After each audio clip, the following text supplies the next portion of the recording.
You are watching Travel World Online. Indian Chamber of Commerce organized a roundtable discussion on the topic, Is Indian tourism outpricing itself? And Challenges in the Aviation and Tourism Industry. Stalwarts from all verticals of travel industry participated in the event. On the occasion, Indian Chamber also gave farewell to Arvind Singh, former Secretary Tourism, Government of India. I think we were just having our internal meeting. So we just finished the round of introductions in another 2-3 minutes and then, well friends, I have seen a few chairmen of the airport authority, but when I first met him, that time he was chairman of the airport authority, and I don't remember what the issue was, but I just without an appointment went to the office and I asked the secretary, and he said that he's one chairman who always keeps his door open, and any issue, anyone he has to be free. If he's in a meeting or something, then it's not possible. So he was with some people, so I did some other work and came back, and he was kind enough to meet me, and whatever the issue was, on the spot, I don't even remember because we represent 12 international airlines, so किसी ना किसी Sri Lankan की issue था.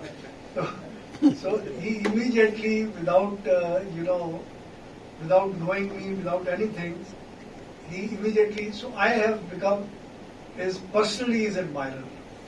And when there was a rumor going on that he'll become the Secretary Civil Aviation.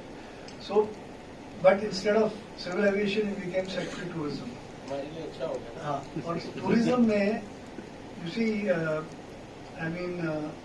he's done wonders. Mr. Arvind Singh ji is an Indian Administrative Service Officer from 1988 batch. He was Secretary, Government of India, Ministry of Tourism. He holds a bachelor's and a master's degree from St. Stephen's College and a master's degree from Delhi School of Economics. I was your neighbor, so I did my MBA from FMS. It was that time a part of Delhi School of Economics, and then it became separate. Mr. Singh had the post of Chairman, Airport Authority of India. Mr. Arvind Singh has taken the initiative of bringing forth the most essential tourism developments. He played a major role in promoting sustainable tourism, responsible tourism, and contributed his vision to tourism policy. And most important, he was there as secretary during the G20. And all the initiatives of G20 that have taken place have taken place, under his leadership. When I approached him for, the weddings and film event that we were doing, he immediately agreed, and he was kind enough to come all the way to Noida to be our chief guest there. So, ladies and gentlemen, we are honored to have him in the Indian Chamber of Commerce, and please, we would like to welcome you. Thank you very much, sir. Welcome, sir. It's our pleasure to have you with us. The Indian Chamber of Commerce is from 1925. Mr. Birla, G.D. Birla, with the blessings of Gandhiji, was the one who started this chamber. It is the first ever Chamber of Commerce in India, and at that time the capital, the financial capital of the country was Bengal, as Goel Saab was just mentioning a little while back. That is the reason why our headquarters remains Calcutta. Amongst other chambers, this is the chamber that does the maximum amount of groundwork, right? So this is the strength of this chamber. And we are in every sector. We have various national committees. Mr. Goel, of course, represents tourism. He's a very, very tall figure in this area. But we are also represented in every other industrial sector of the country. And I am personally the chairman of the northern region. So the northern states increasing membership drive, taking up policy advocacy issues which are more regional specific. This is the charter that I have. Once again, very, very warm welcome. Would you like to add something about the chamber, Mr. Gandhi? So, in fact, in continuation to what my colleague Mr. Kanodia said, the chamber has 11 offices in India. We have 2,000 plus direct members who pay, and that's a renewal that happens every year. We have around more than 100 employees, spread across these 11 offices. Incidentally, we are the only national chamber whose headquarters remains in Kolkata, as Mr. Kanodia pointed out. We also have a very, very strong international outreach. So, the organization organizes around 250 conferences, symposiums, summits, delegations every year. And out of that, at least 50 are international delegations, incoming or outgoing.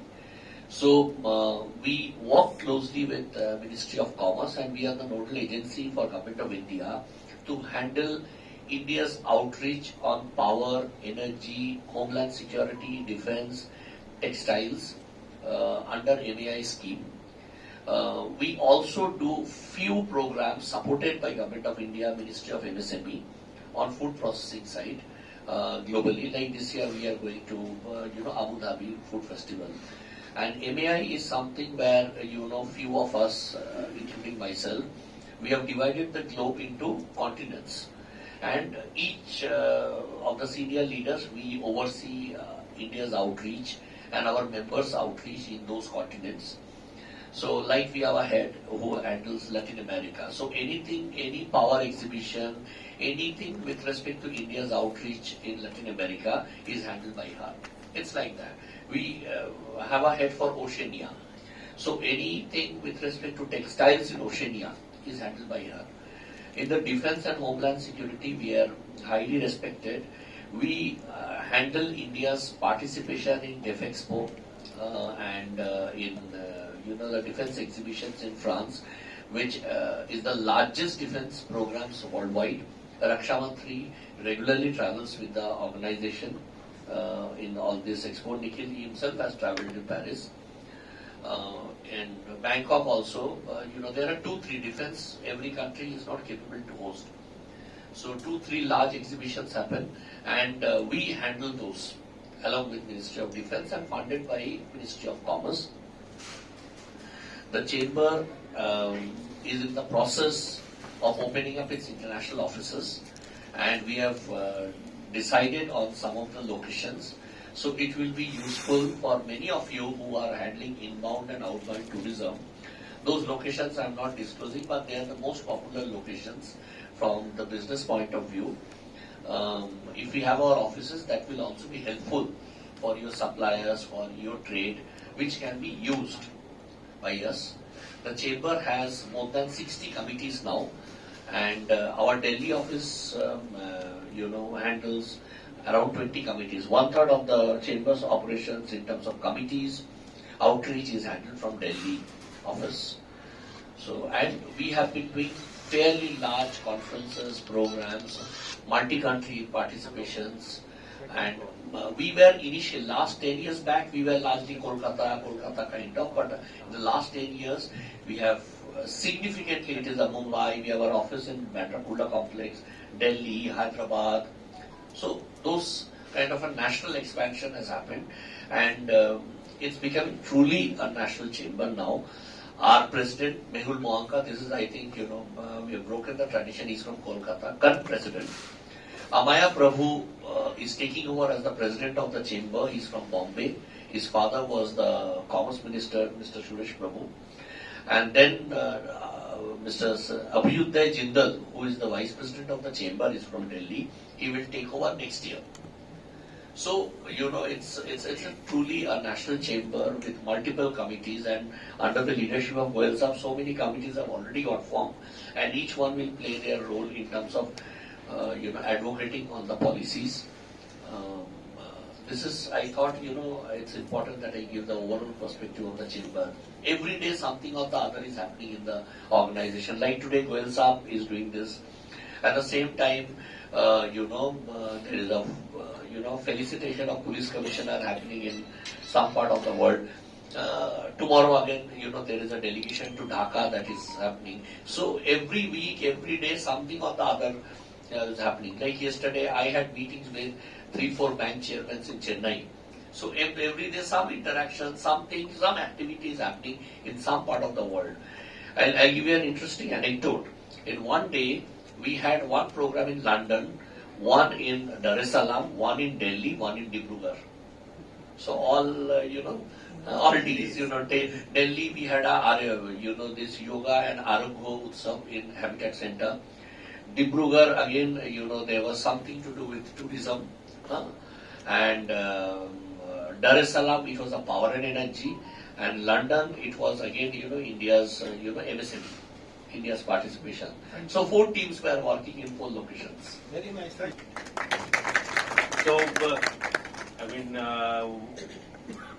I joined the Airport Authority of India in November 2019 after working in Maharashtra, which was my parent state, and my last assignment there was in the energy sector. I was Additional Chief Secretary Energy, and I handled a few power companies there. And I was part of the team because I had been associated with the power sector in Maharashtra since 2009. So from 2009 to 19, I worked for about 7 years, and we were part of the,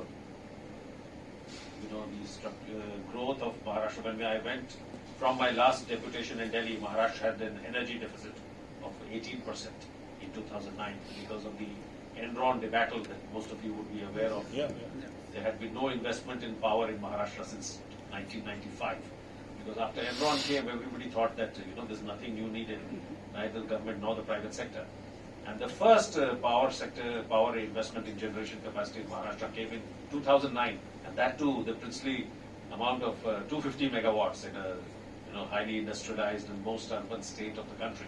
So you can imagine what happened. Since 95, 14 years, there was no investment in power generation capacity, while demand was growing. And Enron, the Dabhol plant was not working. So there was a deficit of 18%. There were load shedding there.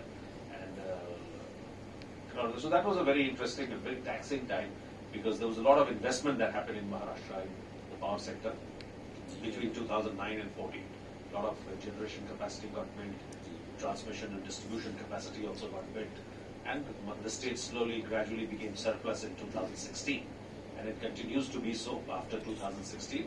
And when I left in 2019, of course it must have gone now up high. It was one of the highest states in per capita consumption, in total consumption also. The peak capacity then in 2019 was about 25,000 megawatts in summer. So you can imagine, of which Mumbai was 3,500 and the balance was the rest of Maharashtra. The next highest state was Karnataka at 18,000. So that was the gap. Then UP. So Maharashtra was by far the largest is and will continue to be so because it is a highly industrialized and urbanized state. So from there I came to the airport authority, and it was a very pleasant change because it was not a crisis time that time, and it was an organization that had been making profits since its inception for 25 years. So the mood was very positive there. There was a sense of can-do attitude, positive attitude, because if you're in an organization that's making a lot of money, it's profit making, and thanks to the privatization of Delhi and Mumbai, GMR here and earlier GVK and now Adani, Mumbai, there was a large amount of revenue that was coming in every year to the airport authority because of the privatization.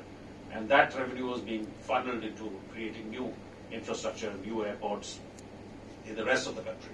And so when you have a steady source of revenue coming in from 2 very large privatized airports, then you are in a very comfortable state. But nature, as they say, man proposes, God disposes. And within 3-4 months, the first wave of COVID came in. November 19 I joined, and COVID came in March 2020. And many of you would be aware or not aware that first 2 months, April and May, there was no transport happening in the country, either by road or rail. The only mode of transport in the country was air. I mean, limited, not passenger traffic, but only cargo traffic. And that time there was very limited capacity in the country, and I remember the times we spent those days. The rest of the country was in lockdown. Many people were working from home, but we were back in office from April 20th March to end of March. Of course, we were also at home. but we had to get back to work in the beginning of April because things started coming in from China. Air India flights would go to China, bring PPE kits, bring testing equipment, bring other medicines, or go to Korea. And every flight that would go would come back with some COVID patients in the form of the crew, and still the next flight would go with more. And because there was actually virtually no production capacity in the country at that time. PPE kits were coming in hot from China and Korea, and then we would fly them to different parts of the country because there was nothing happened. And so such was the state in the months of April and May of 2020. Testing equipment was coming in from Korea and other countries. 25th May, I remember, the domestic air traffic was opened, and we expected about 250 flights to start on that day. They did, but as usual, the media came up with all kinds of things, bad start, this, that. Anyway, that is the job. But luckily, after that, the domestic sector has not looked back. Domestic aviation is, as you know, it has reached today the pre-COVID level. It started with, as I said, only 250 flights on the first day. But today there are more than 3,000 plus flights, if I'm correct. 700 aircraft are taking off every day. And domestic, the numbers have come back to the pre-COVID levels. You are aware of the expansion that's happening in the airports at a very rapid pace, thanks to the Udan scheme, thanks to the private sector, which is building new airports and coming up with new expansion facilities at Delhi, Mumbai, Bangalore, Mumbai, Navi Mumbai, the Noida airport, then Mopa in Goa. The GMR is also working on a new airport in Andhra and Bhogapuram. So there is a significant amount of investment happening both from the Airports Authority of India and the private operators who have come in. There is a lot of interest in that sector, and you are seeing it in the volumes of traffic growth that's happening at the airports. Pre-COVID, some of the the largest volume of traffic growth was at the smaller airports. Airports like Ranchi, Bagdogra, Guwahati, Bhubaneswar, Raipur, they were showing more than 25% year-on-year growth, while the aviation sector was growing at 12% pre-COVID. These airports were showing more than 25%, and that was thanks to the penetration of the low-cost airlines and the building of new infrastructure and facilities. So,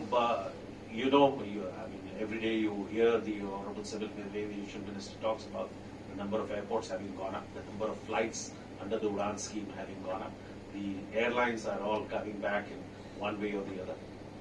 On the international sector, of course, the Air India's performance and its disinvestment was an issue, and now with both Indigo and Air India adding a lot, number of planes, and also taking some on lease in the interim period before these actual ordered planes come, I think on the international side also you'll see significant action. So in India there is definitely a large scope for the growth of the aviation because the penetration is low. The infrastructure and the potential that we are seeing from the airlines is very large. Already we are, if we are not there, we are one of the largest, third largest probably the civil aviation market, and the number of planes is going to go up. We, as I said, operate with 700 planes, but other countries operate with much more, with larger number of planes. They have larger area, but lesser population. So in that sector, we will see significant amount of growth in the number of planes, in the number of airports, the number of passengers traveling. So the future is very positive and hopeful there. On the tourism side, when I came in from the airport January 21, the first wave had, almost gone over. But then the second wave came, and when I met all the Mr. Khanna, Mr. Sarkar, Mr. Khanna, and all the others, initially they all had very long faces because in 2021, because they didn't know what had hit them, and nobody knew what had hit and how long it would last, what would be the repercussions. Because all around there were stories of job losses, revenue losses. People, one day Mr. Goel told me some very low-level, employees there, they're totally almost bankrupt. Low-level, small companies, the SME sector, and all that. So such was the severity of the pain and the loss in the sector in 2021. The second wave, of course, was even worse in 2021. But after the second wave, immediately after the second wave, we started seeing hopes of revival because the people who had been cooped up for almost a year in the country started traveling, and they started traveling in large numbers. So actually we can say they voted with their feet. And it happened slightly in 2021, towards the end of the last quarter of calendar year 2021, all the leading hotel chains started, talking about 90% occupancy, 100% occupancy. 2022, of course, turned out to be a great boom year. All the top hotel companies are, talking about very high revenues, the best that they have seen, very high, occupancy rates, even RevPAR, the revenue per person that they are showing, and they expect. Their share prices are also going up in the market and the stock exchanges. And the numbers that we are seeing in certain parts of the country. Kashmir, as Mr. Goel mentioned, the G20, that has also helped in different parts of the country where meetings have been held at around 60 locations. That has fueled interest and growth in those regions. When we went to Kashmir for the G20 in May, the Chief Secretary quoted that the figure of tourists who came to Jammu and Kashmir was 1.88 crores in 2022, which was the highest ever in 75 years since independence. And this year they expect that figure to cross 2 crores in 2023. And the highest in the valley, previous highest was 13 lakhs. And in 2022, the highest was 26 lakhs, the double of the previous highest. And this year they expect it to get better. So that's as far as Kashmir. Every day almost 40, 50 flights are landing in Srinagar, 35 flights in Jammu, 17 in Leh, Ladakh. And, people are traveling from all parts. And this is mainly domestic travelers because international travelers have still not started coming in significant numbers. Then, spiritual tourism has seen a boom because of investments by the state governments and local authorities. Places like Varanasi, Ujjain, now Ayodhya is going to happen. And one important thing that you have seen is that this has not just attracted the lower strata of society, which we expected to be very, keen followers of religious tourism, but across the line. For instance, Varanasi, if you see the numbers the state government which has released, pre-COVID, the annual figures were 67 lakhs a year. Post-COVID, after the construction of the Kashi Vishwanath corridor and other facilities, the number is 7 crores, which is 10x, 10 times the pre-COVID numbers. Ujjain also, you hear similar figures of people coming in lakhs on the weekends after the construction of the work there. And similar stories of not only in religious tourism, but on weekends of places around the metros. You hear it's very difficult to get places in hotels. Most of the flights are full. Most of the, Mrs. Sija would say, the important trains which take people to tourism places, pilgrim locations are also full. And this has mainly happened on the strength of domestic tourism. Domestic tourists have come out in large numbers, paid significantly. They're paying very high tariffs. And international travel has still not reached that high level because of issues in different parts of the world, because of international airfares and the less number of capacity still on the international air sector. But it is expected that India is showing very high signs of recovery there also, one of the best in the Asia Pacific, and we should be there soon. So I think tourism, given the attention that it is getting at the highest levels of the government at the national level, and also at the state government levels, now states are competing. Certain states are talking about this. We want to develop alternative sites, or what are their strengths. You see some, policy tweaks in very important states that they want to attract a particular kind of tourist or a particular niche area of tourism, and some states are coming out with policies.